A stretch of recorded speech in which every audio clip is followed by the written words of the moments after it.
देखिए, विश्वविद्यालय विधेयक एक महत्वपूर्ण विधेयक है इस राज्य के विद्यार्थियों के भविष्य के दृष्टिकोण से, और हम सबों ने अपने सूझबूझ से, अपने विवेक के अनुसार और विशेषकर विद्यार्थियों के हितार्थ के लिए कई संशोधन प्रस्ताव में लाए थे, लेकिन उन संशोधनों को बहुमत होने के कारण वोटिंग करवाकर उसे खारिज कर दिया गया, जो कि मुझे लगता है कि उचित नहीं है। अगर आप बहुमत है आपके पास और सिर्फ अगर फॉर्मेलिटी के लिए, महज औपचारिकता के लिए अगर केवल संशोधन पर बहस करने के लिए लाते हैं तो इसका उचित नहीं बनता है। अगर आप कोई विधेयक लेकर आते हैं और उसका संवैधानिक प्रक्रिया है कि आपको विधानसभा के पटल पे रखना पड़ता है और उसमें बाकी विधायकों को स्वतंत्र रूप से आप उन पे तर्क वितर्क करने का अवसर देते हैं, तो कम से कम कुछ चीजें तो ऐड करनी चाहिए, कुछ चीजें तो समाहित करनी चाहिए। लेकिन आप विधेयक लेकर आए, सिर्फ एक औपचारिक बहस किए कि आप क्या क्या विचार रखते हैं और फिर आपने कहा इस संशोधन की आवश्यकता नहीं है। तो इस हिसाब से हमें लगता है कि एक नियम, अगर बहुमत आपके पास है तो नियम बनाए दीजिए कि भाई हम जो विधेयक लेकर आएंगे वो विधेयक बनेगा, मंत्री जी बनाएंगे, उनके पदाधिकारी बनाएंगे, वो स्पीकर जी एक लाइन में पढ़ देंगे कि विधेयक स्वीकृत हुआ, वो चले जाएगा राज्यपाल के पास। अगर आप विधानसभा में डिस्कशन के लिए लाते हैं तो कम से कम विधायक अगर 10 संशोधन दिए, 12 संशोधन दिए, 15 संशोधन दिए या 50 संशोधन दिए, अरे 1-2 संशोधन भी अगर आप स्वीकार नहीं करेंगे तो उसमें बहस होने का कोई मतलब ही नहीं है, तर्क वितर्क करने का कोई मतलब ही नहीं है।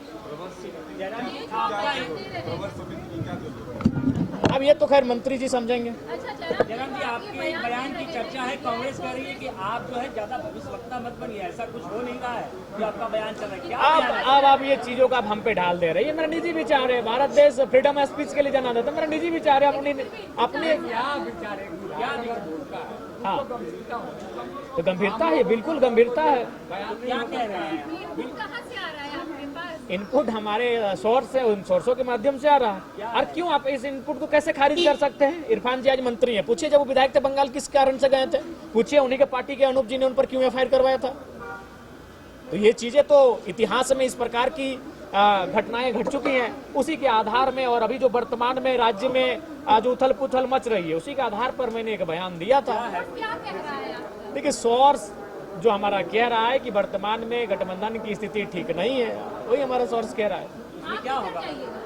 हम ठीक है, हम जनता की आवाज है और इस बजट सत्र में पूरे राज्य की जनता एक ही चीज कह रही है कि विपक्ष में भी भारतीय जनता पार्टी नहीं, जयराम मातो विपक्ष में बैठा है।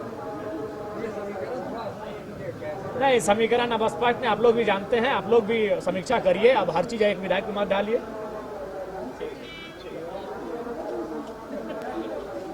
धन्यवाद। अच्छा, और एक महत्वपूर्ण विषय था। देखिए, विधायक का सबसे महत्वपूर्ण काम हम लोग बचपन से पढ़ते आए कि विधायक का मतलब होता है विधेयक लाना।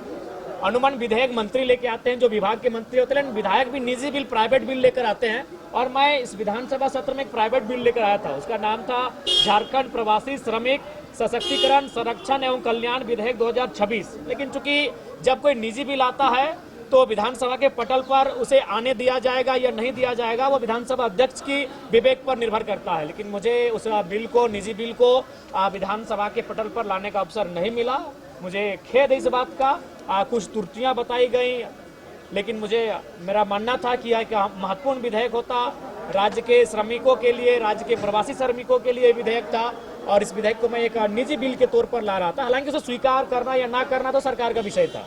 और अनुमान जो विपक्ष के विधायक होते हैं या निजी विधायक कोई बिल लेकर आते हैं तो अनुमान बहुमत वाली सरकार उसे स्वीकार कर देती है। लेकिन कम से कम एक बिल तो जो उसका अधिकार क्षेत्र में आता है, निजी बिल, प्राइवेट बिल, उसे कम से कम लाने का अवसर मिलना चाहिए था। लेकिन आज जो बिल मैं लेकर आ रहा था, जिसका मैंने आवेदन भी किया था, वो बिल मुझे विधानसभा के पटल पर लाने का अवसर नहीं दिया गया। क्रिकेट के विश्व मंच पर छा रही हैं रांची की प्रतिभाएं। इन प्रतिभाओं को संवार रहा है जेके इंटरनेशनल क्रिकेट एकेडमी।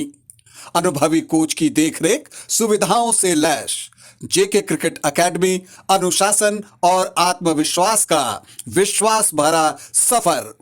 घर रहने का मकान भर नहीं, ये खुशियों की तिजोरी है। दरवाजे पर दस्तक देता पड़ोस, खिड़कियों से उमड़ आता आसमां, तारों में उलझी ऐसी ना जाने कितनी दास्तां। कहती हैं चले डायमंड सिटी, एक सफर हम सफर के साथ अपने घर तक। Diamond city, life long bonding, 500 से ज्यादा खुशहाल डायमंड परिवार। जल्दी करें, सिर्फ 200 फ्लैट बाकी। आज ही बुक करें अपना आशियाना।